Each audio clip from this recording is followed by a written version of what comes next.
I grew up in University Heights, Ohio, and I'm one of 5 girls, and I think I always drew. I liked functional art, and Jewish art, like what I do now, is a functional art. I wanted to really explore being able to draw. So I transferred to Parsons, which had the best drawing program. My dad convinced me to take a year out of New York, so I moved to Cleveland. I received 3 phone calls in 1 week. 3 completely different people had phoned me who had seen my sisters, my cousins, and my girlfriend's ketubot, which are Jewish marriage contracts that I had created in my early 20s as gifts. And I thought, 3 people, 1 week, who did not know each other, there's a job here. So I got a $500 loan, which was a lot of money back then, to pay for advertising, and I started my business creating Jewish art. What I think draws my ketubot apart from other people's ketubas is that I really work with the couple to create something that's uniquely all about them. So I'm illustrating the story of their life.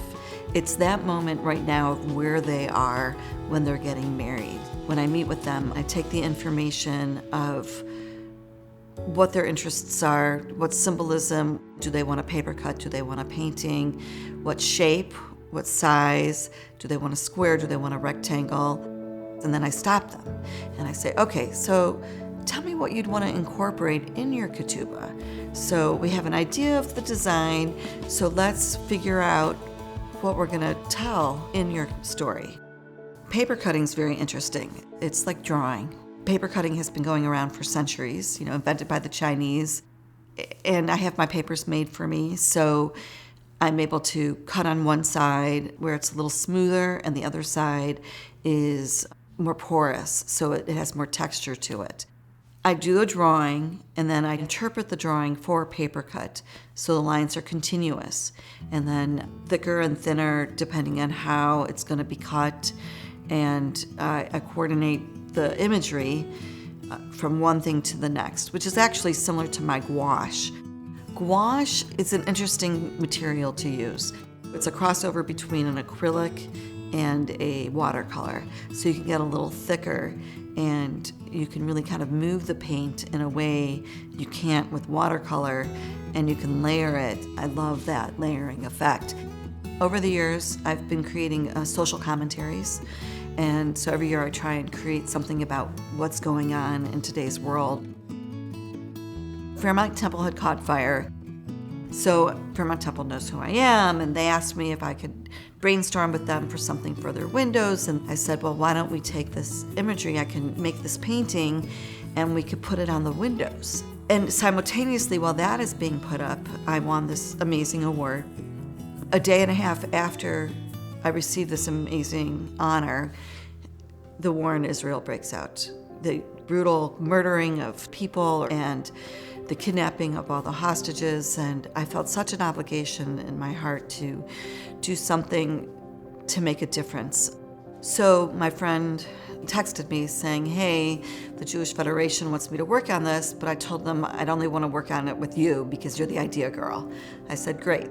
So I thought of the ribbon would be an easy way to do this, and on the ribbon should have all the faces of the hostages. And so it needs to be a really big ribbon, and then bring them home now, which is the statement that is being used over and over again because they need to be brought home. I mean, they're being abused. It's just such a horrific thing going on that I needed to bring that awareness. So I wanted the faces of the individuals to really be in a person's face. I made the children's faces larger, and next to the children's you'll see a lot of the elderly. And so, because these people, these are like our family members. Well, to start talking about the letter project, I have to talk about my mobile. I was asked to be a mentor to the Jewish Arts and Culture Lab. So they were discussing creation and the meaning of the Hebrew alphabet, which is the Sefer Yetzirah, the pairing of the letters. And so I envisioned this whole mobile of the letters coming off and being out of like glass or plastic or something, and having it then be on a mobile and it turns. So a few years later, I'm sitting in my family room where we have a ton of books, and I'm looking around and I'm like, oh, what am I gonna do? So I'm like, you know what? I'm gonna illustrate Lawrence Kushner's Book of Letters. So much comes from the Hebrew alphabet.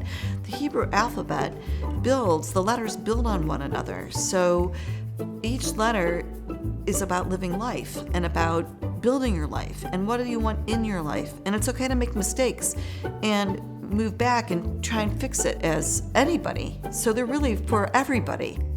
You don't say anything when you say Aleph. That's the first letter of the alphabet. So I illustrated it as like messy around it with all the letters behind it, and then Aleph stands out. And Bet is the beginning. That's the second letter. So you're beginning to go somewhere. And then Gimel is going. It's like the waves, the water carrying you to Daled, which is the next letter, which is the door, Daled, door. And you're picking from which door in life that you want to go through to make a difference. And then Hey is the fifth letter. And then what's interesting about Hey is that it talks about the different kinds of people in the world. Nancy's a born storyteller.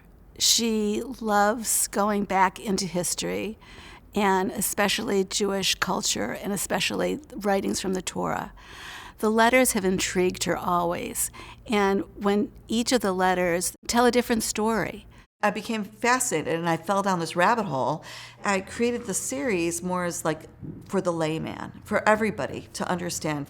And then through teaching, I'm able to help people grow and learn. I had such great mentors, so if I can inspire and help people grow and learn something new, then how great is that? So Nancy is really a born educator. She connects with people on so many levels. So she, in terms of her own paper cutting and her craft, she creates beautiful pieces that are made out of such intricate papers. Many of them she selects from all over the world. And she likes to share that, the joy of paper cutting with the community. This is a time where we really need to be speaking together and understanding each other's cultures, understanding each other's histories, and realizing that we need to talk and have a discussion. And I think Nancy's pieces really beckon that.